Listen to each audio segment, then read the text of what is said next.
love our intro music. Welcome to Hello Chaos, the weekly podcast exploring the messy and chaotic minds and lives of founders, entrepreneurs, and innovators. Every week, we get to talk to entrepreneurs from different industries, at different company levels and stages, all shapes and sizes, and we get to hear the real, the raw, the honest, unbiased founder stories. And it's why our mantra is where aha meets oh shit. We get all the nitty gritty. We drop new episodes every single Sunday. Founders can listen to us on a Sunday afternoon as they get ready for the week ahead, or like the majority of our listeners, they download us on Monday morning. HelloCast is one of the many resources brought to you by Orange Whip. That's Orange Whip, WIP for work in progress.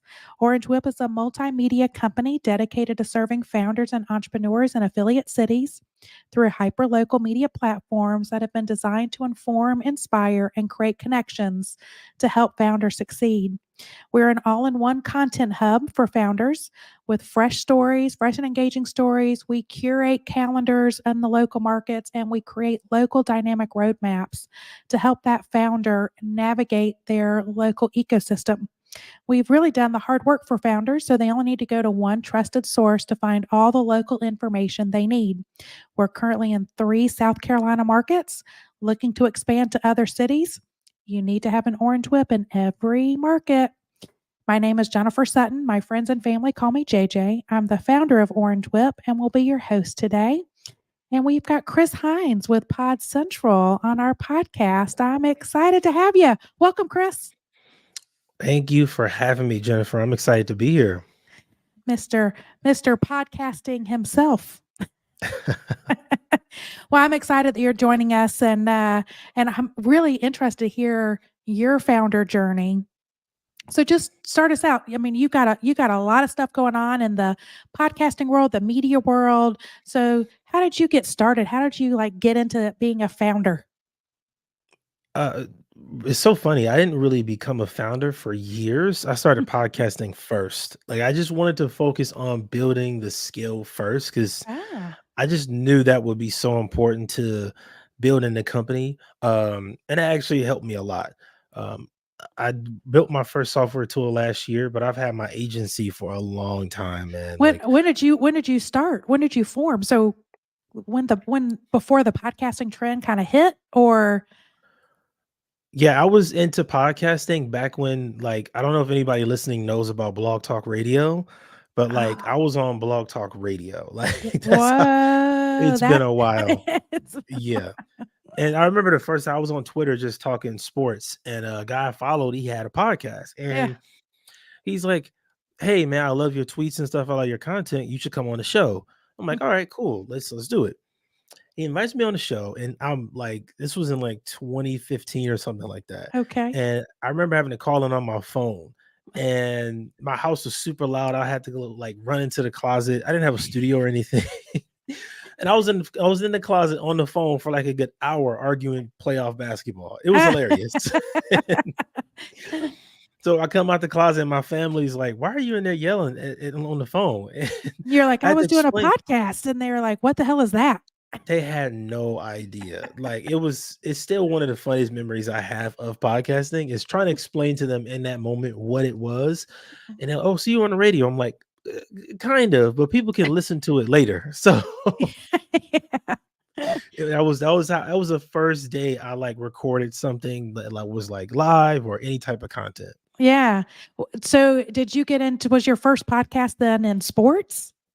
Yes, yes. My first Okay. show was a basketball podcast because that was what I was doing at the time. I played in college. I got to play a little professionally. I was coaching, I was writing about it. My entire life was basketball. So I was like, well, I might as well start a show. Yeah. I start the basketball podcast, and it's immediately super successful because this is again at a time where most people didn't even know what it was. Right. So it was really easy. And I was in LA, and because of my experience in basketball, it was really easy to get some NBA players on the podcast. It was easy. Yeah. It was one of the craziest times because in a span of 3 months, things really picked up really fast. And then I hit my first roadblock. What was Uh, that? What that was it was that your oh shit moment? It was just one of the many. So I had on, I don't know if people know who these players are, but they play for the LA Clippers, Darius Miles, Corey Maggette. I interviewed them on my Mm, podcast. And I'm super excited because these are like NBA players. And yeah. I felt like if I keep doing this right in a year or two, I could be on ESPN. Like at that You're time, like, "I'm gonna be a DJ. I'm gonna be a broadcaster." Yeah, that was where I was going. But I just didn't know what I didn't know. So right. one day I wake up, I'm trying to get back to it, do some edits and edit the content, and my computer didn't turn on. And I was like, okay, that's weird. Oh, I take it to the shop and everything, and they tell me it's just completely dead. oh, So again, at this time frame, I didn't know that you should back up your content in multiple places. uh, I didn't even know about putting content in the cloud because like it just wasn't as prevalent at that time. yeah. So I lost all of my content. Right. Oh And my god. I only had about 6 episodes out, but then the next few that would have been the ones to put me over the top, I lost them all. Uh, So that was really tough. oh my goodness. So, you start out doing, you found these shows, this podcaster. You said that you built software too? Yeah, so I've wanted to build software since, man, a really long time. I've wanted to do that. That was kind of my long-term thing. Because my long term, my biggest goal is to be a VC. Like I want to be able to put Okay. money into the hands of people that are trying to change the world. That's my Yeah. biggest goal. To get there, I have to build my own company. So I Right. built my own podcast management tool, PodCentral. And it's incredible because it was a crazy journey for me. And I do everything on no code. I also think that's part of my story as well, is you don't have to be some developer. You don't have to go to Stanford. You can still go and build a company if you just have the right skills and you're really, put in the work. Right. So here you become a founder, product, software, and shows. So you're, entertainment and business at the same time. Um, what do you think what's been the most rewarding part of your journey? Well, really, part of it too, I had to stop the entertainment stuff. I don't do sports anymore just Okay. because I didn't. It's one of those things that I have kind of how I look at life. I think you got to choose your purpose over your passion. Mm, Right. And I think my purpose for helping people get their voices heard is bigger than my passion for basketball was. So I kind of pushed that to the side. And I think that for me has been the most rewarding. Because like when I help these companies start their shows and they build brands and they make more money, or some people I help them just start shows and they make connections and build all kind of right. relationships. It's incredible. Like it's really kind of life changer for me when somebody can just sit there and talk about what they care about, and then they end up making an extra $2,000 a month. Mm. And so some people that changes their life completely. It Oh makes yeah. things everything easier. So that for me, helping people like actually get their opinion out there, their perspective, and Mm. that's just fun. I love it. Oh, that's fantastic. So what do you think is you talked to different owners and founders yourself. You're a founder yourself. What do you think is the biggest misconception or misperception about being an entrepreneur or a founder, and how would you debunk it? I think this belief that you have it all figured out or that you're going to do it all on your own Mm, is kind of weird to me. I meet a lot of founders with that kind of perspective mm, of I'm going to do it all by myself. I have it all figured out. But I also don't think that you need to build a company where you have 50 employees. I don't think that you have to go that route either. I genuinely don't. right. I think what you have to understand as a founder is you need to learn the right skills for what it is that you want to do. Mhm. That's the biggest thing because whatever it is you're not good at, truthfully, you can outsource to somebody else That's right. and you focus on the stuff that you're good at and you just get better at that. Because for a long time, I didn't think when I was doing basketball podcasts, I work with a podcast network. And at one point, I got 8 shows on their sponsor, and I wasn't hosting any of the shows. That was the first time I realized, like, if I do this right, like podcasting can like be my life. I can It actually could be an build. actual business. Yes, I Yeah. didn't realize that before that moment because I had Huh. got my own show sponsored and stuff, but it was like it was good in terms of just the content creator's perspective. Right. In a business scheme of things, I had to like really stop for a second. Like, wait a second. If I have 8 shows sponsored on a network and I'm not hosting any of these shows and I Hmm. just get paid like a broker's fee, what if I built a software tool? What if I built a bigger network? What if I built multiple networks? Like my mind kind of exploded in that. But Yeah. that's also when I came back down to earth, like, okay, we need to build these skills, like, and not try to do everything you're not good at. I'm just focused on the stuff I'm good at and getting better at that so I can be the absolute best. Uh-huh. Yeah, no, that's a good lesson learned. And I think you said it too. We've talked to founders and it's like, what's your end game? Like why do you want to start the business? What do you want to get out of it? Is it a lifestyle?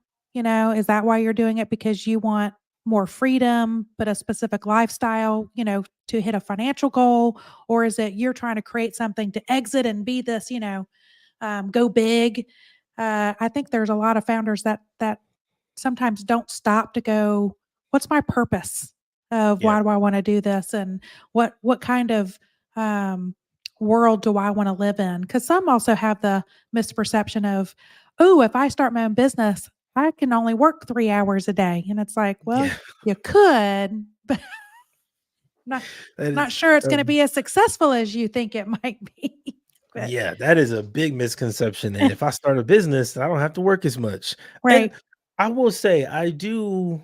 I think in the beginning, you're going to work more Hmm. because you have to build the skill to be able to work smart. Most people will say work smarter, not harder. But to work Yeah. smart, you need the right skills because you don't know how to work smart just yet. Right. Right. Like if I have an agency and I just started this agency, if I have a software tool and I just built this platform, I have to know the things that actually are the key levers to pull to get me more results. That's right. Until I know that, I have to work hard. So you got to kind Right. of work hard to work smart. That's right. Oh, that's good. We're going to coin that little phrase for you. That's a good one. All right. So you talked about one of your aha moments, but what's another like breakthrough moment or some decision or something that had a significant impact on your business? I would say for me, when I realized that I have to just kind of serve my audience and they become kind of your boss, that Mm. was kind of transformative for me. Because in the beginning, I had that belief that I'm an entrepreneur. I don't have to work as much. But I started doing this thing where I do podcast audits where people will send me their show details and everything about their podcast, and I'll just break it down. Here's how you can improve on your audio or your marketing, all of that stuff. And I did this for a while. I did maybe I want to say over 50 calls completely free. Like, I didn't charge people a dime. And after that, I realized that I can basically make any product that I want. Like I can Oh. make anything I want now because I've talked to so many podcasters. Like the experience of being a podcast host is ingrained in my brain. So now that I know all of this, I can make a course, I can make a coaching program, a Mm, community, I can host events, I can do whatever I want to because I dug into the market so much. I think market focus might be one of the best things you can have as a founder mm, is like being known for one thing.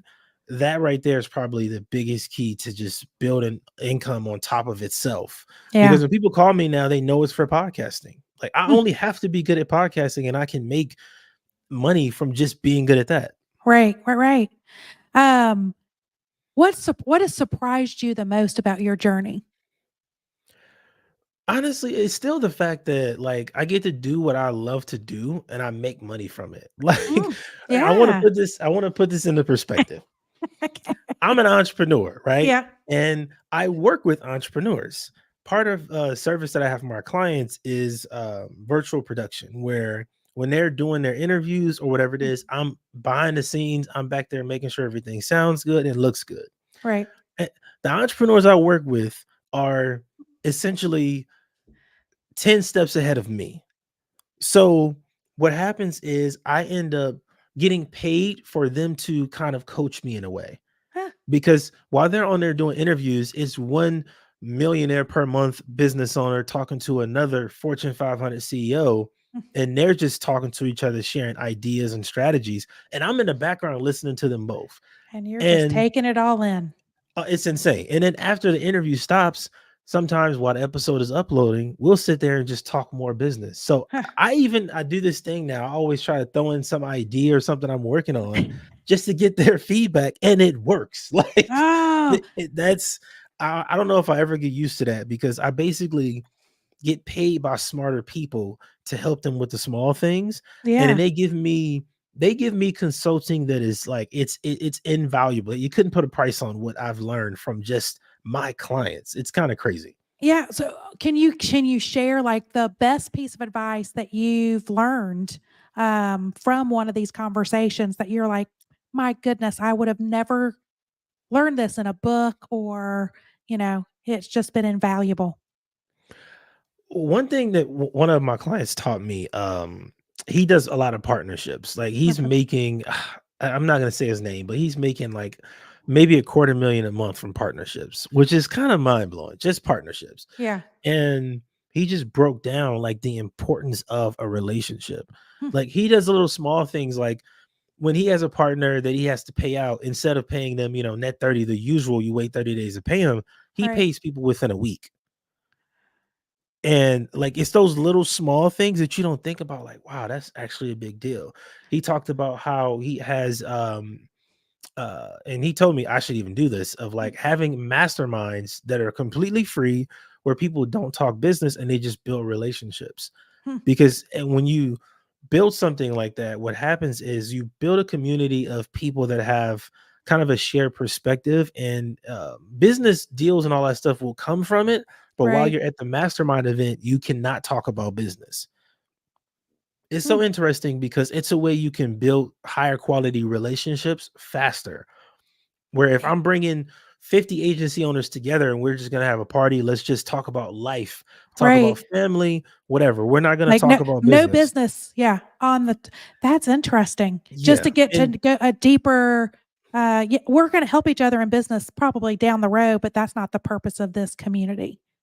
because then what Okay. happens is you end up forging the right relationships that benefit you most, just naturally. Not because sometimes what happens when people network is they try to go to the most popular person or Mm. the person with the most influence, and that might not be the best person for you to work with. Hmm. But if you connect with 20 people at this event and then four of them are the perfect person for you to work with at this time, that might be the relationship you need to kind of propel things forward.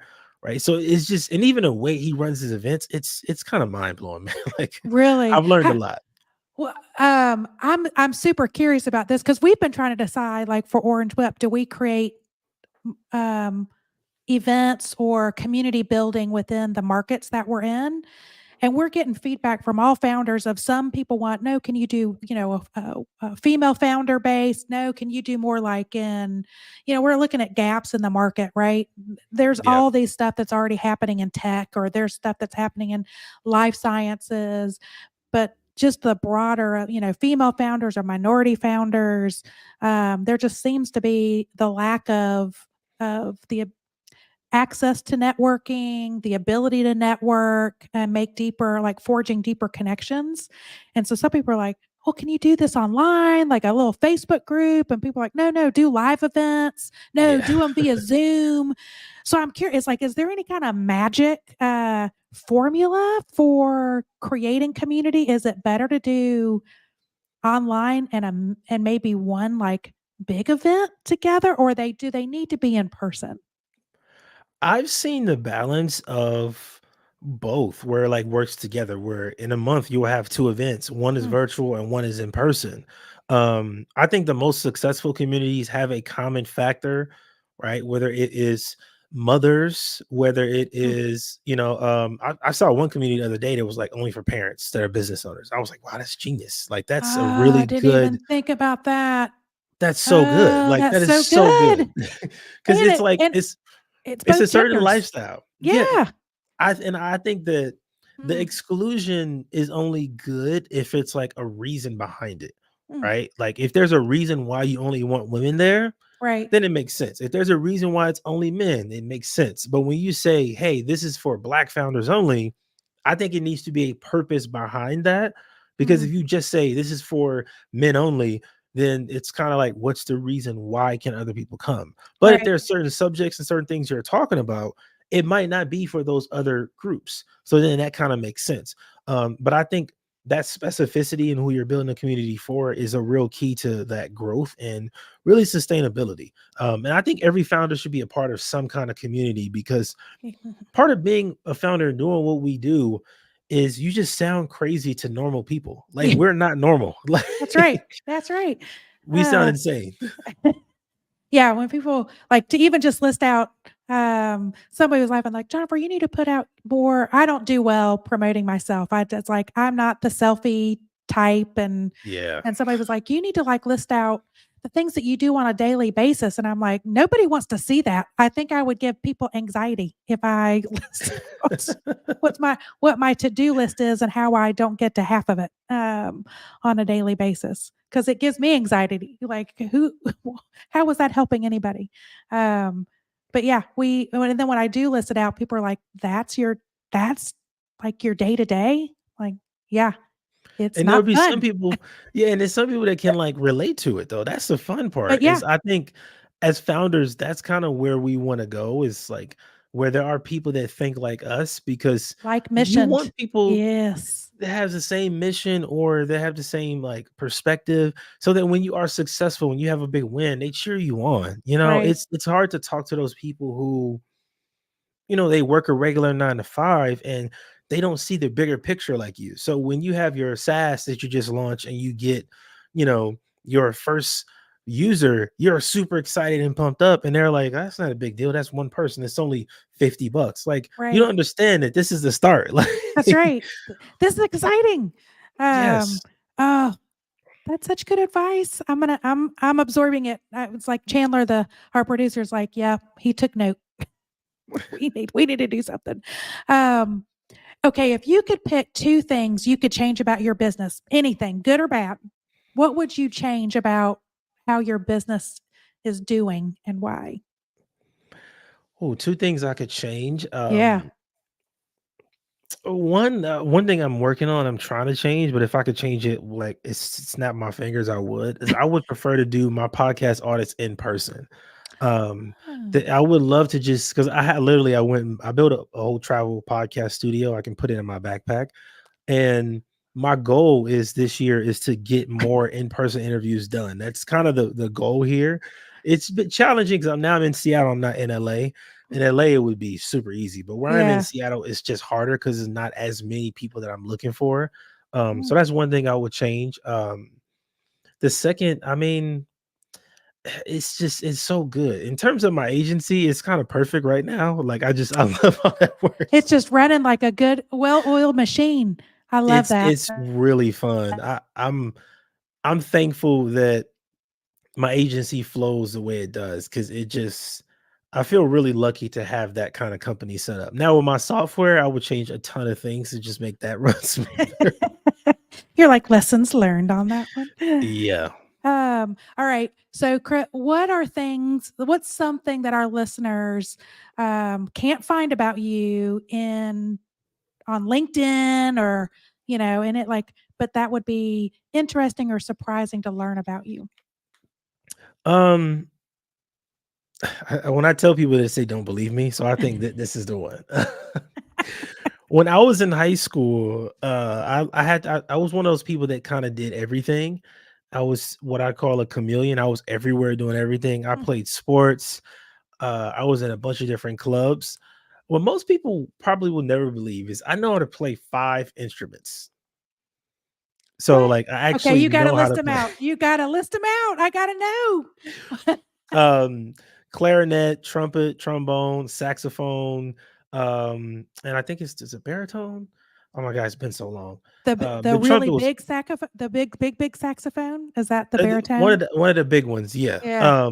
So I learned how to play a bunch of instruments in high school. Like, I did that, and I was also on a basketball team. I was just doing everything. But Yeah. most people don't know I played instruments for a long time. It was just something I wanted to learn how to do. Do you still play them? Do you have instruments, like, in your house that you're like, "Let me just pick this up"? I don't, but I'm going to, because now that I've built this studio out, like, I know the walls are like plain right now, but I ordered all the stuff from Amazon. It's gonna look completely different in a Oh, week. I So love it. I love it. now I'm getting back into everything, and it would literally just be a hobby for fun. Like, I'm not trying to make money Yeah. from it. I'm not gonna make songs or anything. I just want to do it. Uh, I love it. All right, you mentioned this, like, how do you celebrate the wins and getting around people? Who's been your biggest cheerleader for you? Oh, I would have to say my kids are. How many kids? So I have 3 girls. The 2 that live with me, one is 6 and one is 3. Oh, They are great just, oh age. my goodness. Yeah, it's perfect. I taught them how to use my podcast equipment so they wouldn't tear it up. So They so respect any it. yeah, they respect it. They support anything that I'm doing, man. And I can tell them, oh, it's like this. I can tell them I got a new client or I got a new customer, and they lose their mind. Like Oh, anything that dad does, they just love it, you're and the I hero. appreciate that. I love Yes, I love that. that. It's fun. Yeah. Yeah, when my kids are now, their youngest is 13, my oldest is 23. And but when I started, I have a marketing company as another sister company to Orange Whip. But when I started that 10 years ago, my two youngest, yeah, anytime I did anything, they were my biggest cheerleaders. They were wonderful. It was, and I miss that age when, they were 2 and 4 when I started the company. Um, Miss it. Yeah. Right. Enjoy. Yeah. Enjoy that Yeah. age. It's a If good there's age. if there's one tip I want to give the founders is I had to work on this a lot. Yeah. I think you have to get good at celebrating yourself by Mm, yourself. That was something I had to really learn because it's kind of like you can get so stuck in trying to build a business and trying to make this improvement and figuring stuff out because there's always more that we want to do that's right. that you forget to take care of you. That's right. Right. One thing I started doing is my favorite thing is hotels. I just love going to really nice hotels, Look at trying a room you. service. I Yeah. love that. That's my favorite thing. I don't want So to take that's like your anybody. Yeah, that's it's my just like thing. your reward. You're like, okay, I had a great day. I got a win. I'm gonna go check out. I'm gonna go do a weekend stay over here. Is that what Yeah. you? That's Oh, and it's usually something really I have a whole list. There's really nice hotels. Like I want to go to the 5-star places and try the food out and just, kind of relax. But I think that's kind of my thing. And I also like the environment too of being in I think certain places kind of motivate you and inspire you more. mm-hmm. Just being in the right place. Like when I grew up when I was younger, grew up in Compton, California, and me and my brothers, we would go to like Beverly Hills. We didn't have any money to shop. We would just go over there. Yeah. But it was something about being on Rodeo Drive and going in the stores and just looking around that inspired me to like I don't know. I feel like it always made me want to be better. It's like I Yeah. want a better life than what I have now, and this is what better looks like. Like when you go to That's right. Brentwood and you see those houses, it's like, okay, I want one of those. That's right. Like that's Yeah. inspiring for me. It brings an energy, doesn't it? Yes. When yeah. That's just like, I think that's the whole thing of social media, the influencers of like, oh, that, you scroll. Both Chandler and I, we're Instagram scrollers. We're like, we get sucked in and oh, I want to go to the Amalfi, what is it? The Amalfi Coast or like, that hotel looks glorious. Right. Oh man, the Make hotels my online are bucket crazy. list. Make my bucket list. I saw there was something that I put this on my bucket list too of because I didn't know it existed, and nor would I, because there's no way I could ever like I would have to grow a lot more to be able to afford this. But it's in Canada, at Vancouver up to the mountains, it's this luxury train, like old school, like beautiful, beautiful train that's all glass. So you're going through the mountains with this like panoramic views. You end up at this resort, but it's like um $3,000 a night per person Yeah. to take this train to like get you to this like resort destination and then the train back, it's like a 7 day and it's required. It's not like you can just do like a 1 day or 2 day. It's literally like you're there for 7 days. Wow. Yeah. See, stuff And I'm like like, that. I think it's 3,000. I'm like, well, no wonder I'm like, how come I've not heard about this? I'm like, well, no wonder. It's out of my 1 day I though. think 1 day. right. One day, that's my perspective on all of it. Is one day I will have those things, and I think it's good to have those kind of bigger picture things that you Mm. want in life. For me, it just helps me do the stuff I don't want to do in terms of working and being consistent and disciplined and all of that. That's right. Okay, well, speaking of like the disciplines and the routines, do you have any like tips or tricks or things that you've incorporated um into your life that's like, okay, this stuff I have to do these things to keep me organized or structured. I've got a little, I've got a few things to like help me. I'm just curious of what you do. So this is gonna look crazy, but these right here are my different planners. So I have a different planner for each of my businesses, Hmm. and that helps me stay so organized. It's a game changer. It helps me keep track of all the tasks I need to get done, what I'm working on, podcast stuff, content, all of that. And I like to do the handwritten stuff because it just has more of an impact. Yeah. And it's something I've been doing since man, the past 5 years now. Like, I literally have a bunch of my planners from the past 5 years. So I can go back and look at my progress I've made, and, like, it's Uh, crazy reading it sometimes because I remember writing about where I am wanting to be where I am now. how did Like, it so go? that's When you I reflected, are you there? yeah, I mean, with the agency specifically, the fact that it's exactly what I described, and, like, honestly, right before COVID, that's when I was like, okay, I want my agency to look like this. This is what a perfect agency looks like. Hmm. And now I have that where I like can learn from my clients. I get paid 10 times more than I was making then. Uh, Literally 10 times more. I hope you celebrated when just the moment of you look back and reflected on that journal or that planner, and you're like, "Dang, I did it." You needed to go to a hotel that night. Right. Yeah. But I think everybody should do this in like the handwritten version because that boost of energy you get when you go back and look at it, Hmm. it's a different type of joy. And for some people, I think it'll be relief because sometimes we feel like we're not making progress, but then you look back where you were a year and a half ago and you actually did make progress. I totally agree. Yeah, I've told this story a few times. When I did started the agency, which is Bright. It's a sister company. I did like a 3-year plan.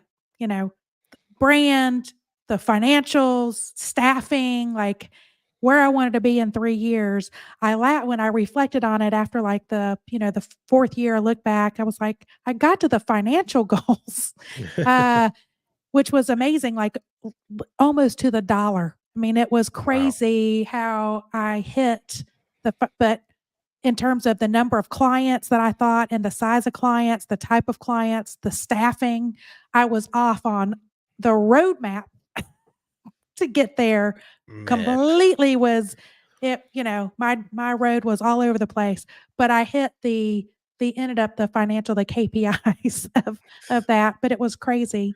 And then, I did another like 3-year and then another 3-year plan, but um it's fun to look back to go, what has changed. We did that. We went through last year for the agency, kind of practice what you preach in terms of, marketing, but what we do for our clients. Agency owners are we don't practice what we preach sometimes. And Yeah. so we went back and reviewed our mission and vision and our, marketing and how we presented. And it was amazing after having like a whole nother team to kind of put eyeballs back on us, and we pulled back up our vision and mission and vision. It was like, dang, it's just wordsmithed differently, but the context was still there. So it was like, okay, we're doing something right, you know. Right. Yeah, that Um, confirmation. Yeah. that validation. I'm also a tactile person. Like you, like I like to write things down. Even though I know we try to get everything electronically, but I need to write. I there's Yeah. something Yeah. there's something about that of just taking notes. And I've told this story of kind of what, um, my I don't know, my journaling, because I don't do like there's a lot of founders that I've talked to that journal like full out pages every day. Um, I can't do that. I don't have time for that. Yeah. That's But a lot. That's a that's a lot. lot. That's a lot. Um, Especially when you're already doing like your to-dos, your tasks. We've got project management. People are coming at you like 1,000 miles a minute. But I do this at night. I do keep a small planner journal at my bedside. And before I go to bed, I kind of clear out my head and I do answer 3 questions, and I write them down as like, what was my moment of joy, my greatest moment of joy for the day? And then I answer, what was um, the thing that gave me the most anxiety or stress? Sometimes it's like uncomfortable conversations, or might have lost a client, or you just, maybe like, I messed up, I failed, at something. But just to get that off, I've written it. It makes me go to sleep better. And then the third one is, what am I most looking forward to tomorrow? The next Mm, day, and doing that daily. And that's been fun. I've been doing that for a little over a year. And I love going back, because the things gave me that I was worried about or stressed out about 6 months ago or a year ago, it's like, "Bah, that's nothing. That's kids' play." right? Even the problems change on you. That's growth Yes. right there. Yeah. Different And then problems. things that, like, you look forward to or you manifest or whatever, it's just fun to see some of that stuff come to light. But to track it, I mean, I think that's Yes. the most important thing, is document it. Document your journey. It's and your a little bit of your life. Especially as a founder and owner, uh, CEO of running a business, those insights, I think, can just be invaluable, and help with leadership and confidence and all of that. Um, that's my 2 cents. Yeah. Um, so, okay, I asked this of everybody, and I'm curious of what your answer is gonna be. If you had to sum up your founder entrepreneurial journey in one word, what would that word be and why? One word for this journey. So, do you mean the journey so far? Just everything has happened so far? Like Yeah, yeah, summary, huh? yeah. Okay. Like, if you had to go, I reflect back, this is my journey. What is one word that kinda sums up? Uh, I would say alignment, Ah, because for me, I've been able to do this thing where everything that I do kind of ties into my bigger vision for the next 10 year. I have like a 10-year plan of what I want. yeah, And it's so interesting. I didn't realize how impactful this was. I made it when I was 25 and I'm 32 now. okay. It's crazy that, like, once I wrote that down and said, this is what I want it to look like at 35, Ha, I've just been able to add building blocks. So, like, every product, every service, everything I'm able to do, all the events I speak at, even a podcast that I'm a guest on, they all align together. Like, that is one of the things I appreciate most about my life is when I have to go and work, I'm never working on something or doing something I, like, don't wanna do. So, like, when right, I was younger, I've worked in retail, I did construction, I worked with the trash company, worked with the city. I've done so many different odd jobs. At 25, I was like, "Look, I wanna have successful companies that all work together." right. And I've been able to design my entire life that way, and like I will always appreciate that. So alignment is kind of my word. Alignment. I love it. So you're the 99th founder that we've asked this question. I get a different word from every single person. Isn't that Wow, crazy? that is very interesting. Yeah, Hmm. yeah. Um, and I love it. I love the fact that we all have different journeys, but it's interesting that we all seem to have very like missioned um, outcomes and goals. That, like, Yeah, I agree. freedom comes up a lot of, I wanna have the freedom to make whatever decision I need to make, or whatever purchase I wanna make. Um, that is, it seems to, when you boil it all down, of like the outcomes, but we all have a different journey word, and I love it. Yeah, that's Now, interesting. Out of 99 people, wow. yeah, yeah. Um, So we'll just keep asking. We're gonna keep asking that question.